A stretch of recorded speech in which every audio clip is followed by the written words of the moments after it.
Bonjour à tous et à toutes, c'est Julie et on se retrouve aujourd'hui pour la nouvelle vidéo qui va concerner l'éclipse solaire totale qui va avoir lieu dans le signe du Bélier le 8 avril 2024.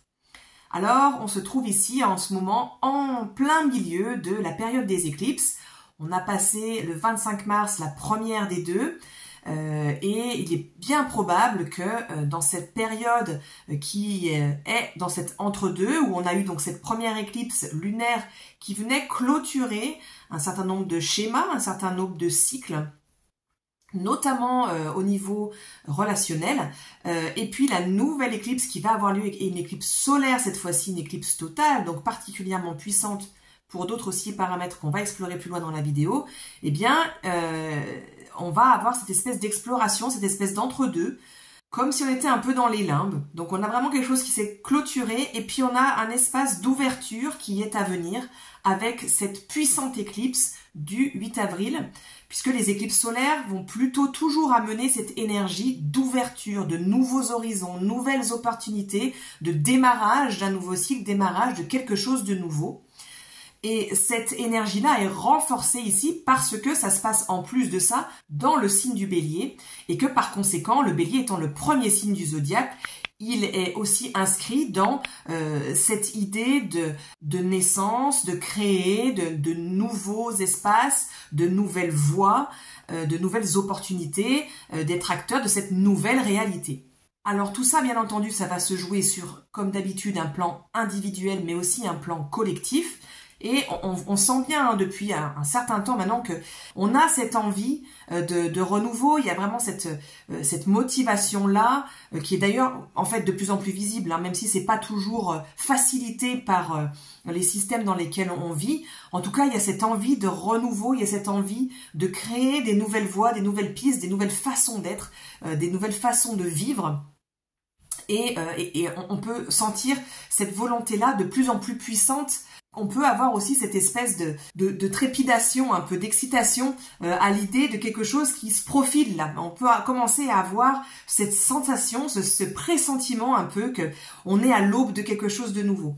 Alors, ça va se jouer différemment, bien sûr, d'une part pour le collectif et puis pour chaque personne individuellement, et d'autre part, pour chaque personne, ça va se jouer différemment selon votre thème natal et notamment, et je vous invite dans votre thème natal donc à aller regarder où se positionnent les 19,24 degrés du Bélier, puisque c'est exactement à ce degré, à cette minute-là, que se joue l'éclipse, comme je vais pouvoir vous montrer à l'écran. On remarquera d'ailleurs que cette éclipse se joue à ce degré et à cette minute-là, donc pour la Lune et pour le Soleil, ça c'est normal parce qu'on a une nouvelle Lune, mais également avec Chiron qui est exactement au même degré, à la même minute que le Soleil et que la Lune, et qui sont tous trois conjoints, un petit peu plus d'écart, à 4 degrés, du nœud nord. Donc je vous invite à aller voir dans votre thème natal ce 19,24 degrés, où est-ce que ça tombe, et en particulier dans quelle maison est-ce que ça tombe. Ça va vous aiguiller un petit peu, vous donner une meilleure idée de dans quel domaine de vie va pouvoir se jouer plus fortement qu'ailleurs, même si ça peut impacter votre vie à différents niveaux, dans différents domaines, eh bien, plus particulièrement, plus spécifiquement, ça risque de se jouer plus fortement dans la maison dans laquelle tombe l'éclipse de ce mois d'avril. Étant donné qu'on est ici dans l'énergie du Bélier, on va avoir les énergies dont on parle depuis un bon moment maintenant, hein, avec le nœud nord en Bélier, qui vont être d'autant plus accrues, et c'est vraiment, ça va donner la tonalité de ce qui se joue ici. Donc on va parler évidemment d'autonomie, d'autonomisation, d'individuation, c'est-à-dire de ce processus psychique de se donner naissance à soi-même et de devenir sa propre personne, pour résumer. On va parler aussi d'autorité intérieur, c'est-à-dire de plus forcément se référer systématiquement à l'autorité extérieure. Là, c'est la balance qui est vraiment dans cette énergie-là de consensus, de respecter le politiquement correct et ce qui est pour le bien commun. Le Bélier, lui, il crée ses propres règles. Et donc, c'est un peu l'idée ici de, bon, évidemment, dans toute mesure gardée, hein, il n'est pas question d'aller faire n'importe quoi et de nuire à l'extérieur, mais de créer ses propres règles, sa propre règle du jeu, et de savoir par où on a envie d'aller et comment on a envie de le faire. On va parler évidemment ici aussi de souveraineté, d'ouvrir de nouvelles pistes, des nouvelles voies et de nouvelles opportunités qui risquent de se présenter. Alors, avant d'aller plus loin, et on va y revenir pendant toute cette vidéo-là, j'ai besoin d'insister sur le fait que la période qui s'ouvre à nous là avec cette éclipse du 8 avril et le mois d'avril dans son intégralité est le mois le plus puissant énergétiquement de l'année. Au niveau évolutif, c'est le gros palier évolutif de l'année et qui va être extrêmement puissant.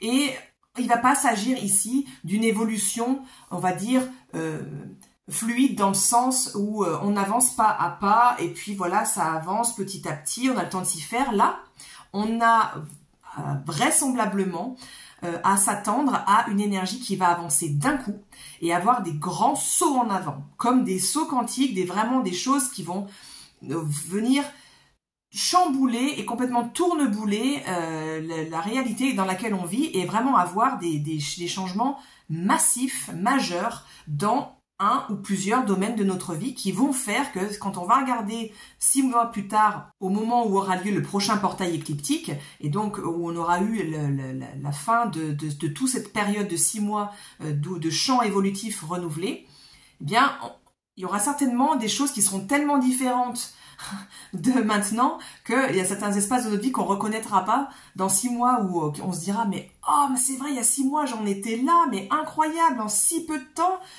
Comme ma vie a changé du tout au tout. Il est vraiment probable que vraiment des choses radicalement différentes se mettent en place et se profilent dans le mois d'avril et notamment autour de cette nouvelle lune. Alors comme je vous le disais, cette éclipse a la spécificité d'être parfaitement conjointe à l'astéroïde Chiron. Et bon, Chiron, on en parle de même depuis un bon moment, de même que le nœud nord, puisqu'il est conjoint au nœud nord depuis un certain nombre de mois maintenant, et donc vous commencez à savoir que les thématiques chironiennes mettent en jeu la double thématique de la guérison et de la blessure qui sont les deux faces d'une même pièce, et Chiron est donc l'acteur qui à la fois nous montre là où est la blessure, là où est l'espace qui a besoin de notre attention pour pouvoir être guéri après. Alors, je vous invite à regarder dans votre thème natal dans quelle maison se trouve Chiron, puisque ici, ça va avoir vraiment son importance. La maison où se trouve Chiron, dans un thème natal, quelle que soit cette maison, est toujours un espace où on a pu se sentir toute sa vie inapte, incapable, ou alors blessé ou entravé, ou les trois d'ailleurs. Et donc, c'est des espaces où on a vraiment pu expérimenter tout au long de sa vie quelque chose de l'ordre de « j'ai vraiment une aspiration à cet espace-là, j'aimerais vraiment que cet espace-là, il soit nourrissant, il soit réussi, il soit épanoui dans ma vie. » Et je n'y arrive pas, quoi. Malgré tout ce que je peux mettre en œuvre, malgré comment je peux retourner le problème de toutes les façons possibles, j'arrive pas à faire en sorte que cet espace-là, ce domaine-là de ma vie soit épanouissant. Et c'est vécu souvent comme une grande tristesse, un grand deuil ou quelque chose qui est vraiment une souffrance en fait. Et ici, on a une splendide opportunité de dépasser tous ces sentiments-là et de passer vraiment à une autre façon de voir cette maison, de la vivre, de l'expérimenter, de la ressentir, mais vraiment concrètement, quoi, d'en faire réellement l'expérience différemment, d'autant plus qu'on est en bélier et qu'on est vraiment dans quelque chose de très concret, quoi. Parce que on a donc ce Chiron qui est exactement conjoint à la nouvelle lune et qui est conjoint donc au nœud nord puisque ça forme une éclipse solaire et d'autant plus que cette éclipse solaire est totale. Alors elle ne sera pas visible en France, elle sera visible aux États-Unis, une partie du Canada, mais il n'empêche que sa puissance, où qu'on soit sur le globe, est la même. Elle est de toute façon extrêmement puissante, malgré tout. Et ce qui veut dire que la potentialité de guérison, la potentialité de franchir une étape majeure dans notre processus d'évolution personnelle et collectif est ici décuplée.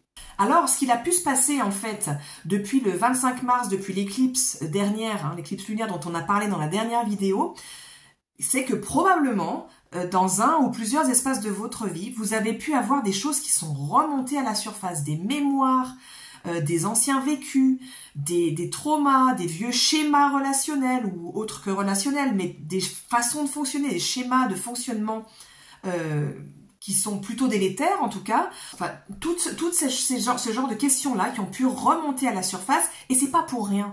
C'est qu'ici, ça vient nous pointer du doigt ce qui est enfin en train de se terminer avec l'éclipse précédente, l'éclipse lunaire qui venait clore ce cycle-là, et comment ça ouvre vers quelque chose, et où est-ce que la guérison, elle va se diriger. Et donc ici, il est vraiment important de venir identifier ce qui a pu vous remonter, consciemment ou inconsciemment, peut-être que c'est dans des rêves, hein, parce que ça nous aiguille sur ce qui est en jeu ici et sur quoi va porter la guérison, sur quoi on est en passe de vraiment passer à autre chose. Voilà, parce que quand on pense à Chiron, souvent on pense « Oh là là, mais voilà, il faut que je fasse face à mes blessures, c'est pas très glamour, quoi, on n'a pas vraiment envie d'y aller. » Et pourtant, ce qu'il faut se rappeler avec Chiron, c'est que bon, on parle de la double thématique blessure-guérison, mais Chiron, c'est aussi l'atout. Parce que ce qu'il faut bien garder à l'esprit ici, c'est que le chemin que nous avons emprunté, qui est unique dans notre vie, qui nous a emmenés vers certaines difficultés, certaines épreuves de vie, eh bien, l'idée, c'est que ça va devenir notre espace de maîtrise, en fait. Et ça va devenir notre atout dans le sens où, par là où on est passé, eh bien, à cet endroit-là, on peut aiguiller, aider, soutenir, transmettre d'autres personnes qui passent par les mêmes questionnements. Je vais prendre un exemple un peu extrême, volontairement, pour vous montrer en quoi on peut transformer quelque chose. Si j'ai été victime d'abus sexuels dans ma vie, eh bien, alors bien sûr, c'est horrible, c'est affreux, c'est une expérience extrêmement douloureuse qui est traumatisante et il n'y a pas d'excuse pour ce qui s'est passé, pour les faits. Mais ici, j'ai une splendide opportunité de transformer la dynamique de cette blessure que j'ai vécue et qui est indéniable, et il n'est pas question de la nier, pour passer à un espace de maîtrise où j'ai tellement exploré cet espace-là, je l'ai travaillé, je l'ai vécu, je l'ai intégré, que j'en deviens maître. Je passe à l'espace de maîtrise et à partir de là, eh bien, je peux transmettre mon expérience et je peux aller guider, aider, soutenir les personnes qui vont faire une expérience similaire à la mienne. Alors que si je n'ai jamais vécu ce trauma-là, cette expérience-là, je ne peux pas aller aider les personnes qui le vivent parce que je n'ai aucune idée de comment ces personnes se sentent, de ce qu'elles sont en train de traverser. Je peux en avoir une idée, on va dire théorique, parce que je peux avoir lu sur le sujet, etc. Mais c'est pas la même chose. Et si vous êtes déjà allé voir divers thérapeutes ou divers accompagnants dans n'importe quel domaine que ce soit, je pense que vous êtes tous d'accord et toutes d'accord pour dire qu'on voit tout de suite la différence entre quelqu'un qui nous parle en théorie de quelque chose dont il n'a en fait pas fait l'expérience et sur lequel il peut pas vraiment nous aider, même si il essaye de ou il fait semblant de, et quelqu'un qui a réellement fait l'expérience et là qui parle d'expérience et qui est en train de nous partager son vécu, et là on en retire quelque chose qui est vraiment utile, qui est vraiment efficace. Hein, je pense que tout le monde a déjà fait cette expérience-là au moins une fois dans sa vie.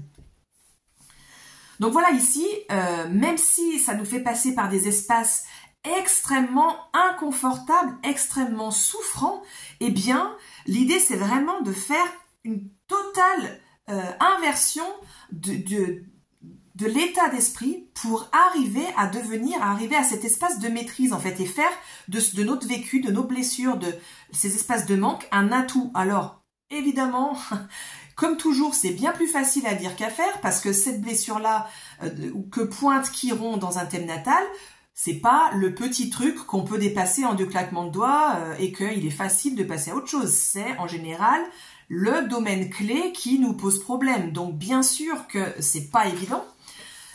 Mais n'empêche qu'ici, on a vraiment une porte évolutive tellement énorme qu'il est temps de se donner le maximum de chances de passer à autre chose. Et donc d'essayer de se dire, j'essaye de changer mon état d'esprit et j'essaye de voir ce que je peux faire concrètement pour passer à autre chose, comment je peux digérer ça, comment je peux me faire accompagner moi pour passer à autre chose, et aussi comment moi-même je peux initier des choses différentes dans ma vie pour faire cette bascule-là. Alors le dernier aspect de Chiron ici en Bélier sur lequel j'ai envie de revenir et qui est vraiment majeur, c'est que on va avoir vraiment un potentiel de guérison et de transformation en fait d'un archétype qui est l'archétype du guerrier, qui est associé au signe du Bélier, et pour passer vraiment à l'archétype du guerrier qui est digne, guéri et donc guérisseur, ce qui rejoint ce que je viens d'expliquer.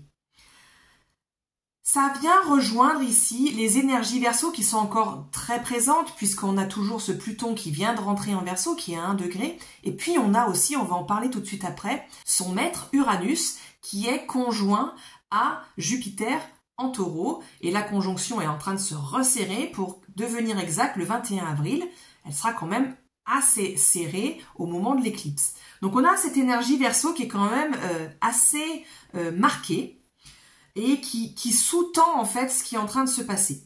Alors ici en Bélier, avec Chiron, on va assister, on peut assister déjà, parce que c'est déjà en cours, mais ça se resserre, à cette espèce de guérison du guerrier, de l'archétype du guerrier, qui est plus là pour foncer dans le tas hein, et tout sabrer sur son passage, mais qui a bénéficié de son expérience, qui en tire profit pour continuer à faire ce qu'il a à faire, c'est-à-dire à défendre, c'est-à-dire à conquérir de nouveaux espaces, mais ça se fait plus dans la domination.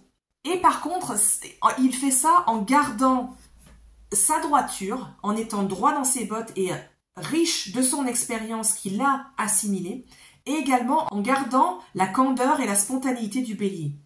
Voilà, donc on est un peu dans une transmutation d'un des archétypes de Mars aussi, hein, Mars qui est le régent du Bélier et qui est donc par extension le régent de cette éclipse. Et qui, Mars, en excès, il peut, et là on a vraiment une grosse loupe sur le Bélier hein, et donc sur l'énergie martienne, qui peut en excès donc être irascible. On peut avoir de la violence, de la colère, de l'impulsivité qui mène à du conflit quoi en fait, hein, et à vouloir dominer, imposer son point de vue, etc. Et donc là, on assiste à une guérison totale de cet archétype-là pour arriver à quelque chose, donc comme je disais, beaucoup plus adouci en fait, qui garde sa force, mais qui la manifeste d'une manière qui est beaucoup plus droite, beaucoup plus tempérée aussi, et guérie finalement. Et donc qui peut amener sa propre guérison. C'est ce qu'on disait dans l'une des vidéos précédentes, où on peut arriver à cet espace, du coup, où on peut bénéficier de l'unicité, de la spécificité de sa propre expérience et ouvrir des voies et en faire bénéficier le collectif ici, grâce à notre expérience assimilée. Donc en gros, pour caricaturer, on passe de Conan le barbare à Aragorn. Et un dernier point sur Chiron, Chiron en Bélier, pour tout un chacun, c'est la blessure du « je n'ai pas le droit d'exister ». Et cette blessure-là, elle est présente plus ou moins fortement dans l'inconscient de chaque personne sur Terre. C'est un trauma qui est plus ou moins exacerbé selon les personnes, mais chacune présente cette question-là, cette thématique-là. Et bien ici, on passe de « je n'ai pas le droit d'exister » à un état de meneur-meneuse dans cet espace dont on vient de gagner, dont on est en train de gagner la maîtrise, et donc dans laquelle on peut ouvrir des voies qui nous servent à nous et au collectif. Alors tout ceci est renforcé, comme je vous le disais, par la conjonction entre Uranus et Jupiter qui sont en Taureau, et donc ici, l'idée que viennent apporter ce Jupiter et cet Uranus conjoint, c'est cet engouement, cette volonté, ce besoin même de changer. de faire les choses différemment, d'ouvrir de nouvelles voies, de vraiment avoir un état d'esprit novateur, tourné vers l'avenir et qui ouvre des nouvelles pistes, des nouvelles opportunités qui se présentent, etc. Tout ça est vraiment, vraiment mis en avant. Alors, individuellement, ça va être comment est-ce que je peux mettre en place ce changement, ce renouveau dans ma vie personnelle, dans mon quotidien. Parce que ça rejoint l'idée de si je fais les choses toujours de la même manière, eh bien forcément, j'ai toujours le même résultat.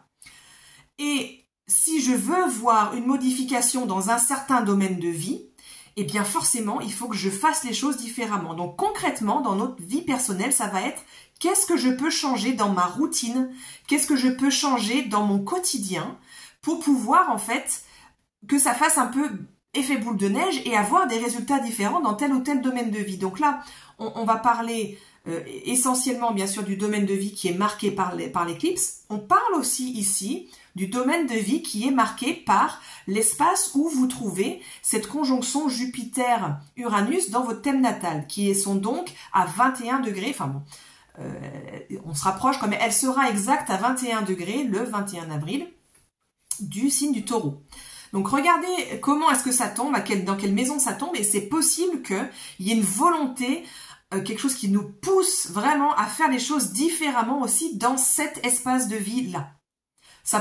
Les deux peuvent se rejoindre d'ailleurs, tout à fait. Ou bien ça peut être des choses différentes, mais il est probable qu'il y ait des ponts entre les deux. Alors comme je vous le disais plus tôt dans la vidéo, cette évolution, ce fait qu'on soit poussé à évoluer, à aller de l'avant, à changer les choses, à ce qui est vraiment des changements radicaux dans certains espaces de notre vie, ça va pas se faire de manière graduelle, ça va pas se faire de manière tempérée. Avec Uranus, ce sont des changements qui sont radicaux et généralement qui arrivent d'un coup. Alors, ça va se faire plus ou moins brutalement selon qu'on accompagne ce mouvement ou selon qu'on y résiste.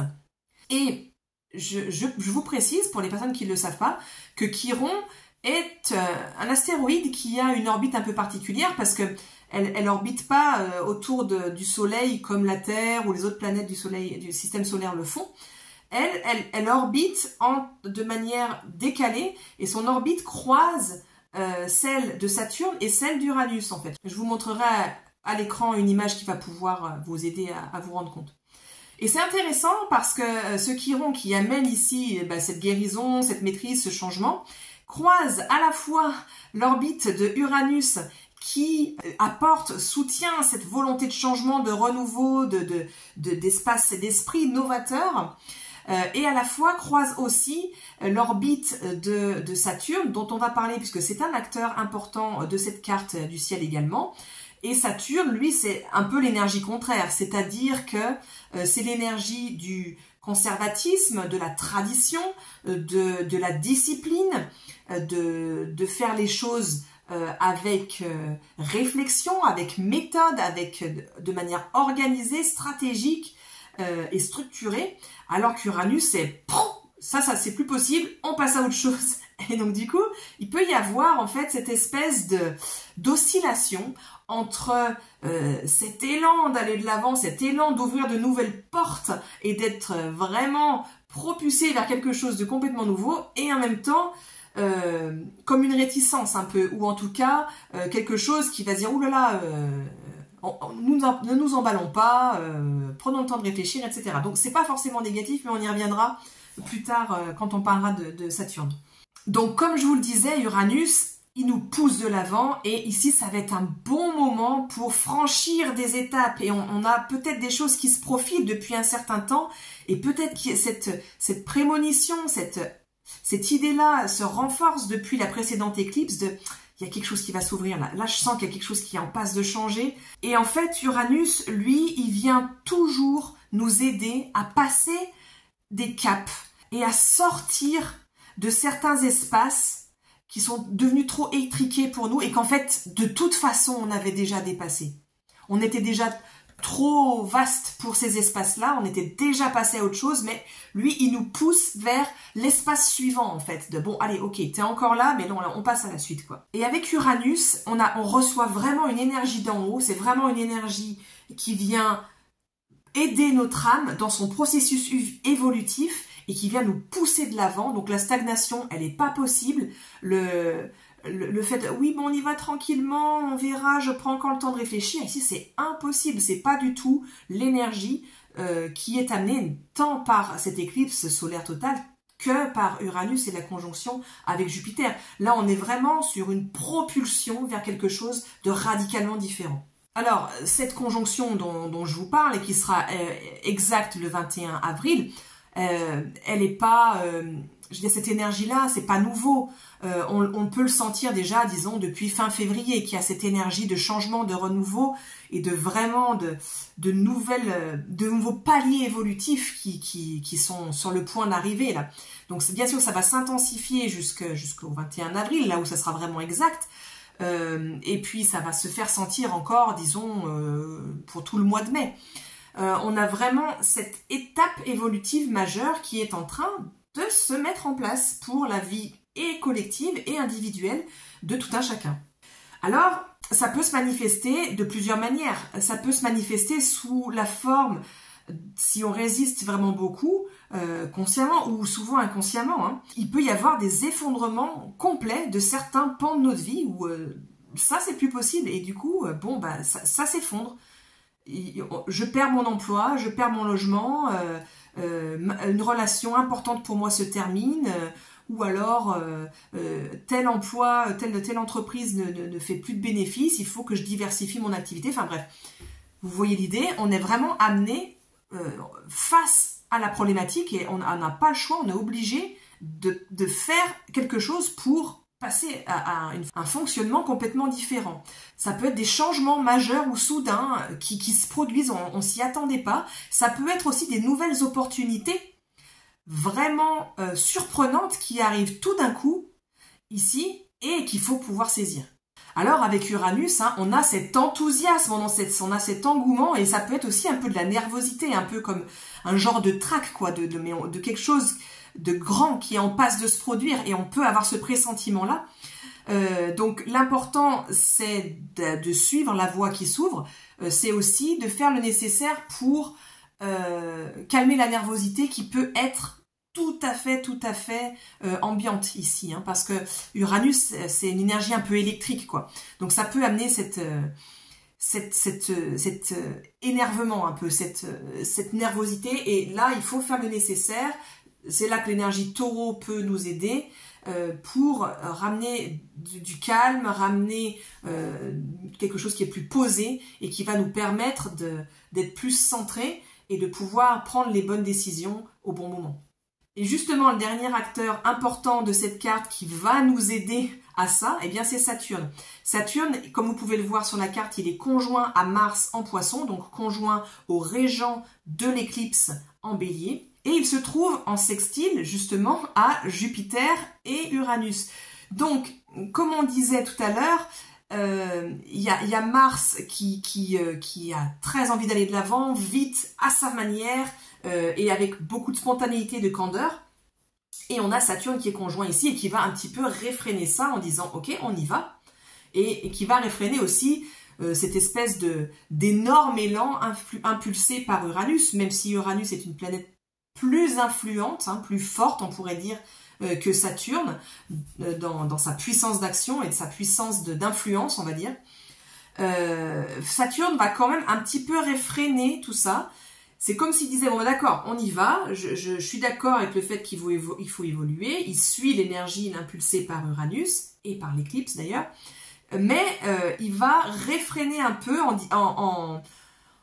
en disant, d'accord, on y va, mais on s'organise un peu, on prend quand même le temps de réfléchir, là, on fait pas n'importe quoi, on n'y va pas n'importe comment.